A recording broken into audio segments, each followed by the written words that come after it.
আসসালামু আলাইকুম। আমি মাহিদুল ভাই আপনাদেরকে একটা অনুরোধ করতেছি, এই ভিডিও সম্পূর্ণ দেখবেন।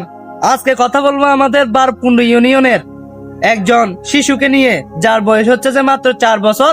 এই 4 বছর ও খেলাধুলা বা দুষ্টামি করার কথা ছিল, কিন্তু ও ব্লাড ক্যান্সারে আক্রান্ত হয়ে বিছানায় পড়ে আছে। আমার ভাই ব্রাদার্স যারা আছে আমার সাথে অনেক বন্ধু আমাকে মেসেজ দিছে। কি মেসেজ দিছে আমি আমার বন্ধুদেরকে পড়ে শোনাচ্ছি। মানবিক আবেদন, নতুন পাড়া গ্রামের শিশু মেহরাজ হোসেন ব্লাড ক্যান্সারে আক্রান্ত হয়ে মাত্র 4 বছর বয়সী মেহরাজ অত্র গ্রামের ইয়াকুব আলী হাজি বাড়ির মোহাম্মদ হারুন সন্তানের আর্থিক দুরবস্থার কারণে রোগ শনাক্ত হলেও এখনো পর্যন্ত চিকিৎসা শুরু করা সম্ভব হচ্ছে না। দ্রুত সময়ে চিকিৎসা শুরু না হলে পর্যায়ক্রমে তা আরো ঝুঁকিপূর্ণ হতে থাকবে। তাই চিকিৎসা শুরুর জন্য প্রয়োজন আপনাদের সকলের মানবিক সহযোগিতা। মানে কি, আপনারা সবাই আপনাদের ভাই বা সন্তান ভেবে তাকে সহযোগিতা করবেন যেন ছেলেটার জীবন বাঁচে। তারপরে শোনাচ্ছি,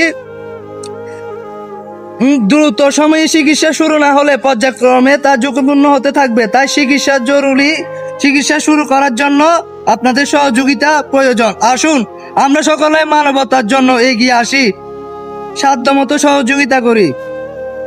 এবং যারা এই ভিডিওতে দেখবেন তারা সবাইকে শেয়ার করে পৌঁছে দিবেন। হারুনের সন্তান আমাদের নতুন পাড়া গ্রামের, যারা বিয়ে করেন না তাদের ভাই, যারা বিয়ে করছেন তাদের সন্তান ভেবে আর্থিক সহযোগিতা করবেন। বিকাশ নাম্বার আমিও করে দিয়ে দিব তার বাবার। গরিব মানুষ যদি আপনারা তাদের পাশে না দাঁড়ান, মুসলিমের জন্য যদি না দাঁড়ান, তাহলে ছেলেটার একটা না একটা কিছু হয়ে যেতে পারে।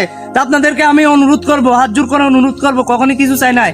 তাদের আর্থিক অবস্থা দুর্বল, তাই হারুন ভাইয়ের পাশে গিয়ে দাঁড়ান যেন সে তার সন্তানকে কিছু না কিছু করতে পারে, যেন এই রোগের হাত থেকে বাঁচাতে পারে।